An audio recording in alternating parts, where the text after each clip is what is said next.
Moi, je reconnais aujourd'hui devant vous que j'ai les mains sales, que j'ai fait un sale boulot, j'ai été manipulé, mais surtout, avant tout, j'ai agi sur ordre de l'État. Saviez-vous qu'en France, il y a des prisonniers politiques toujours enfermés, et pas n'importe lesquels? Aujourd'hui, on va vous parler de Georges Ibrahim Abdallah, un militant communiste libanais, fervent défenseur de la cause palestinienne, qui est incarcéré depuis 41 ans. Ça fait de lui le plus vieux prisonnier politique d'Europe, voire du monde. Une nouvelle audience pour sa libération est prévue dans moins d'une semaine, la 10e après 9 refus depuis 25 ans.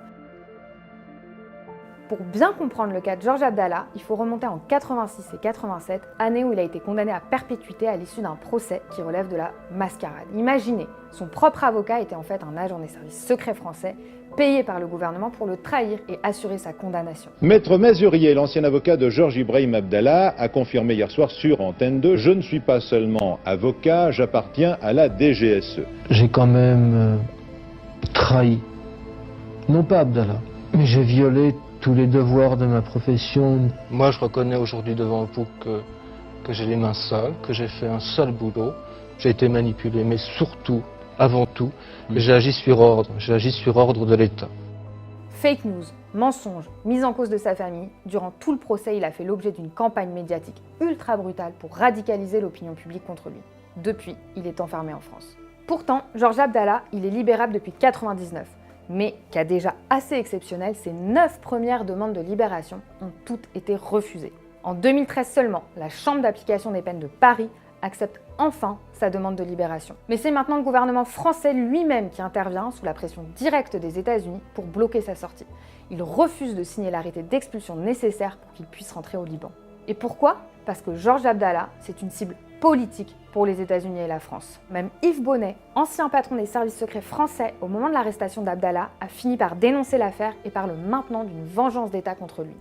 Je ne vois pas d'autre raison, d'ailleurs, de le maintenir en détention que les pressions émanant du service extérieur, en l'occurrence des Américains et des Israéliens.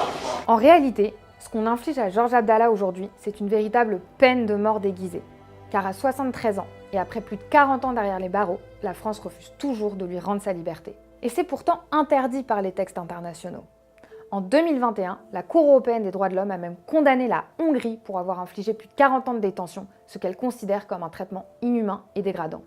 Donc une chose est claire, même sans partager la stratégie ou les positions politiques de Georges Abdallah, exiger sa libération, c'est un enjeu démocratique majeur pour toutes celles et ceux qui disent défendre les libertés publiques.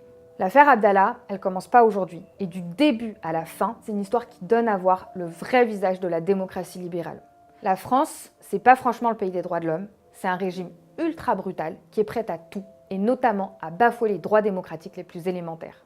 En réalité, si l'État s'acharne à ce point, c'est parce que Georges Abdallah, c'est un communiste arabe et surtout un fervent défenseur de la cause palestinienne. En plein génocide en Palestine, et à l'heure où l'offensive coloniale d'Israël s'intensifie, notamment au Liban, les États-Unis et la France veulent faire taire toutes les voix de la solidarité palestinienne et du combat anti-impérialiste. Mais ce qui les effraie aussi dans cette affaire, c'est que Georges Abdallah, c'est un militant qui n'a jamais renié ses convictions, même après des décennies de torture blanche et d'enfermement.